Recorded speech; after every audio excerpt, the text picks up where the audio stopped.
Ada juga yang mencari dalil untuk membolehkan bidah. Tuh, Umar menyatakan nikmatul bid'atu hadhihi. Masya Allah, ilmiahnya dengan tanda kutip. Sebaik-baik bidah, senikmat-nikmat bidah adalah ini. Tatkala sholat tarawih di masa beliau dikerjakan berjamaah.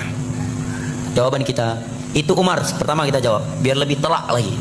Itu Umar, Anda Umar, tapi Umar akhir zaman. Satu. Kedua, Umar termasuk khulafa ar-rasyidin yang ada perintah dari Nabi untuk mengikuti sunnah mereka. Tiga. Apakah yang dikatakan oleh Umar itu sama sekali tidak ada di masa Nabi? Hah? Ada. Nabi sholat 3 malam berturut-turut tarawih berjamaah, yang kemudian beliau berhenti melakukannya karena khawatir akan diwajibkan kepada umat ini. Sekarang maulid, ada Umar katakan maulid nikmatul bidah hadhihi, sebaik-baik bidah adalah ini. Ada Nabi dan para sahabat di masa itu melakukan maulid walaupun cuma 2-3 kali, kemudian setelah itu kita kerjakan setiap tahun? Gak ada. Jauh sekali kiasnya. Jelas kan? Kemudian ada yang membawa dalil juga, Utsman bin Affan itu mengumpulkan Al-Quran 30 juz, masa Nabi kan belum ada. Berarti nggak mesti setiap bidah yang nggak ada di masa Nabi kalau kita lakukan bidah katanya. Jawabannya itu Utsman, Pak. Anda Utsman bukan, walaupun nama bapak Utsman, tapi Utsman akhir zaman. Kedua, Utsman khulafa ar-rasyidun yang ada perintah khusus dari Nabi untuk mengikuti sunnah mereka. Ketiga, perbuatan Utsman tersebut disaksikan oleh seluruh para sahabat Nabi dan seluruh kaum muslimin di masa itu, dan tidak ada yang mengingkarnya, semuanya sepakat. Itulah yang disebut dengan al-ijma' al-muntabit al-qat'i, yang wajib diikuti dan tidak boleh diselisihi. Keempat, Utsman bin Affan melakukan hal tersebut ini bentuk merealisasikan keumuman firman Allah, inna alaina jam'ahu wa qur'ana. Kelima, di masa Nabi sudah ada pengumpulan Al-Quran.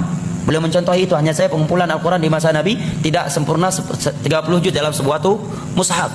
Kenapa? Karena fasilitas masih terbatas, sehingga Al-Quran tertulis di lempengan-lempengan batu, ya, di lembaran-lembaran, di pelepah-pelepah kurma, di dada-dada manusia karena hafalan yang sangat banyak. Kemudian di Parang Yamamah sekian para sahabat ahli Al-Quran, penghafal Al-Quran meninggal dunia. Kemudian juga dalam kejadian Bi'r Ma'unah 70 sahabat Nabi ahli Al-Quran meninggal dunia. Maka sebelum hilang maka beliau menulis. Jawaban yang keenam, bahwa Utsman bin Affan tidak menambah sebuah ayat yang belum pernah turun kepada Nabi, dan tidak pernah mengurangi sebuah ayat yang telah turun kepada Nabi. Al-Quran yang beliau kumpulkan 30 juz itulah Al-Quran yang turun di masa Nabi. Jadi sisi mana ada pembaruannya? Dari sisi mana ada pembaruannya? Berarti pada hakikatnya tidak ada pembaruannya, tetapi yang beliau melakukan adalah sarana masalihul mursalah, sedangkan yang Anda lakukan adalah ritual ibadah, bukan masalihul mursalah. Ya. Kan alasan sebagian orang, nggak apa-apa melakukan ibadah yang tidak ada tuntunan dalam agama selama tujuan kita baik, kedua selama tidak ada larangan, katanya. Jadilah dari di atas tadi. Maka itu jawabannya. Kalau ini kaedahnya dalam